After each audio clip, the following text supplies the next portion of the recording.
So Codemasters have finally done it. They've gone the route of EA Sports.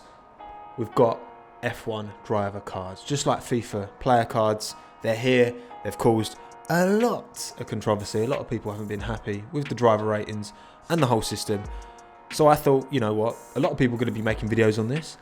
Let's not just redo the ratings, because I will do that. I will do my own ratings and show you exactly where I think everyone should be placed and what ratings everyone should have. But I will also be redesigning the cards, because to be honest, I wasn't that impressed with the job that they did. Now, I'm not the first person to do F1 driver card designs, nor are Codemasters. I want to give a shout out to McGregor. I know he watches my videos. He's on Twitter. He's a graphic designer. He's done F1 driver cards before. Here's some examples. I'll give a link to his stuff in the description. Really sharp work. I'm going to give my rendition though today. See, I really liked the F1 redesign when it came in 2017.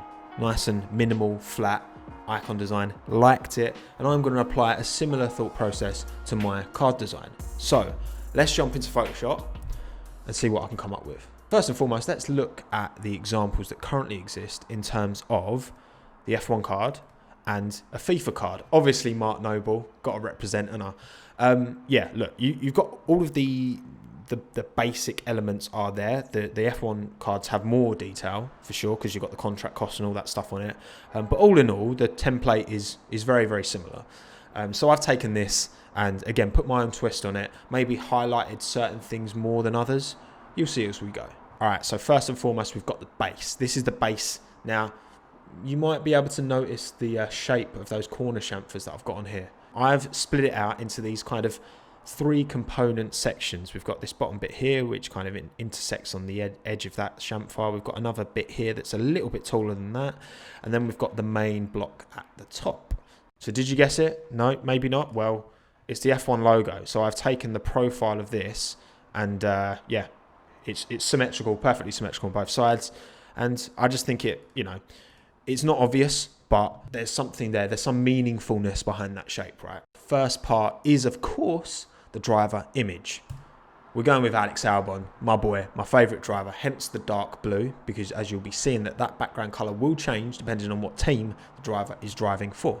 Next, we have the stats. So I've gone the rating big. Ignore the numbers for this. This is just a placeholder thing, okay? Don't worry about the numbers. I've gone big with a rating. When you compare that to the original, the rating's very small. And look, there's all this empty space here, which I don't like. I think they could utilize that a lot better. So with mine, I've gone big with the rating number, because that's the thing that people are most interested in and most drawn to. And then we've got all those other 4 stats. I've kept the stats the same because I want it to be true to what F1 could have done. So I've kept all the elements that are in the official F1 cards, but just changed it up a bit. Then we've got the F1 2020 logo. I'll put it under here. Again, I think this does work consistently. Sometimes the F1 is a bit illegible, but all in all, I think it does work. And again, if we go back to the current one, you've got the F1 2020 logo here with a vertical lockup. Again, for me, it's a bit messy, doesn't really work, but hey ho. Now to add your name and nationality. So I've kept this quite similar. Again, if we go back to the current one where they've got the flag next to the first name, surname, and then the team, I have actually kept that because I like that, but I think the surname should be much bigger and much more pronounced and bolder, because again, like football players, it's the surname that we immediately think of when we think of these drivers. And then last but by no means least, the footer, where we got the contract cost and the salary. I'm keeping that in red because obviously that is the F1 colour, so regardless of what this top information will all change to, this will always be red. So there's my card design. I'm very happy with how this is looking. I was thinking about putting some kind of, you know, a faint image in the background of this, maybe of the Red Bull car, but I don't think it added anything to it. I think, again, with the flat design of the F1 brand identity, I think it works really well. So that's the card design. Let's have a look at my ratings. Georgie boy, George Russell, I've gone for an 83 for him. The contract cost, I've just put that relative to the rating number, so don't worry too much about that. Obviously, let's talk around these little things. I think George has got mad pace, okay? I know he hasn't really had a chance to prove it in the Williams, but I do. These are my ratings, okay? So criticise all you like. I'm sure this is the part of the video which a lot of people will give me stick for, but that's fine. Everyone's got an opinion. It's all good. That's our first one. Then we got old Nicholas. I think in the actual game they've given him like 65, which I think is pretty harsh. But Nicholas is the lowest rated of all the drivers here. Not only does he have the least experience, but he's got not a particularly well-established track record. But anyway, on to K-Mag. 81 I've given him. I think he's got good pace, but, you know, liable to an incident every now and then. Romain Grosjean. As much as I give Roman a lot of stick, he's got a lot of experience. I think he's got decent pace, but he's very clumsy. Hence, his racecraft and awareness stats are right down here. But I've given him an 80 because, you know, I still think he could do a solid job. Just maybe not alongside K-Mag. All right, Kimi. Giving him an 84. Some people really, really still rate Kimi really, really highly. I just don't think he's got the motivation anymore. I think that's perfectly justifiable, but you never know. But I've given him an 84. I think that's a pretty solid rate for him.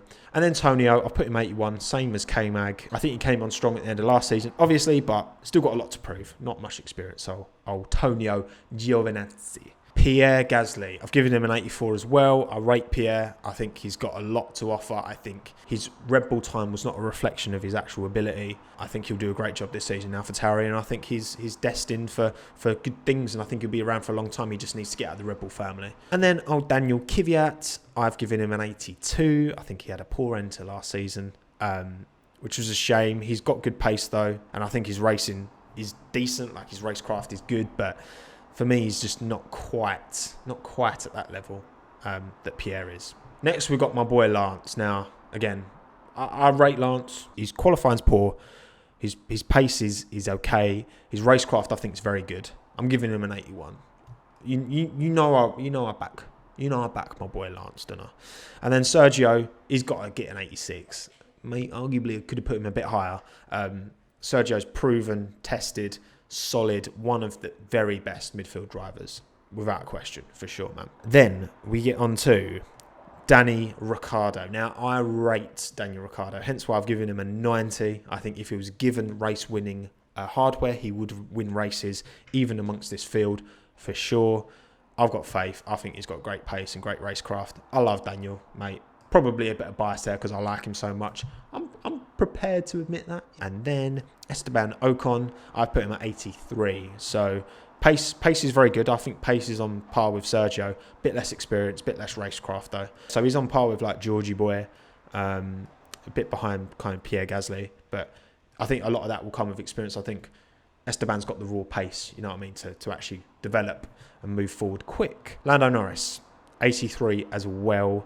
I think his pace is solid. Carlos Sainz, I've given him an 87. Obviously, he's now been promoted to Ferrari, but for these cards, I'm doing it based on their teams for this year. And I think he proved himself massively last season. He's definitely got the pace. But again, like Lando outqualified him, so I think his pace is pretty much on par with Lando. But his experience and his racecraft and his ability to turn out a result is what puts him so highly rated. Hence why I put these stats a bit higher. All right, top three teams. Alex Albon, giving him an 84. I've actually put his pace a little bit less than Lando's, and I put his experience a little bit higher because I think, look, he's been driving at Red Bull and he's had the whole Alpha Tauri, the old Toro Rosso situation, which I think's only added to his experience as a driver. And I think, you know, his racecraft and awareness, I think he's proven he's up there. I'm backing all these ratings. I won't die on any of these ratings, you know what I mean? But I think they're solid representations. But anyway, we're up into the 90s now. Max Verstappen, I've given him a 93. I definitely rate Max up there for sure. Pace, top dollar. Racecraft, very good now, I think. Awareness, obviously Verstappen days, you know, awareness wasn't necessarily that great, but, you know, I think he's coming on strong. A great season last year. And experience, look, he's still young, so that will come, but I think 93. I'm happy with that rating. Charles Leclerc, 92. Not just a fraction behind Max. A little bit less pace. More awareness, though. And racecraft, a bit less. But look, these are just random numbers, you know what I mean? Like, really, these don't mean much. Focus most on the big number, obviously. Experience a bit less than Max. And then, Sebastian Vettel. This might annoy a few people. I've put him as an 89. As much as I think Sebastian Vettel, if this was, you know, 2013 Sebastian Vettel, he'd be, you know, 94, 95. He's not the man he once was. I still think his pace is very decent, but obviously awareness, racecraft have been shown, and he's come a cropper a few times.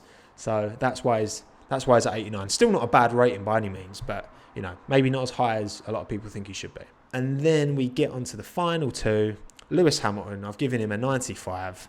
Do I think he's at his peak right now? Pretty much, yeah. I think maybe kind of on the tail end of his peak. I mean, he's been smashing it for as long as he has. He's 35 now, so you would expect things to, you know, slowly start to go down a little bit over time, but maybe not. But he's still, you know, he's still blowing everyone away in terms of all of these stats are higher than anyone else, because I do think Lewis Hamilton is, I think he's the greatest of all time, to be honest. I'll put that out there. Go for it. And then last but by no means least, Valtteri Bottas. Maybe I've been a bit kind to him, giving him a 91 and Vettel an 89. That will definitely wind up a few people, but go for it. I think his pace is solid. I do. I think his racecraft is not great, though. I think he has proven that he's not able to be as decisive as other drivers are in terms of making these moves and making them stick. But there you go. So there we have it. There are my full 2020 grids within my brand new F1 driver card designs. So let me know what you think down in the comments below. Do you think my design's nice? Do you like it? Do you not? Whatever, let me know down below.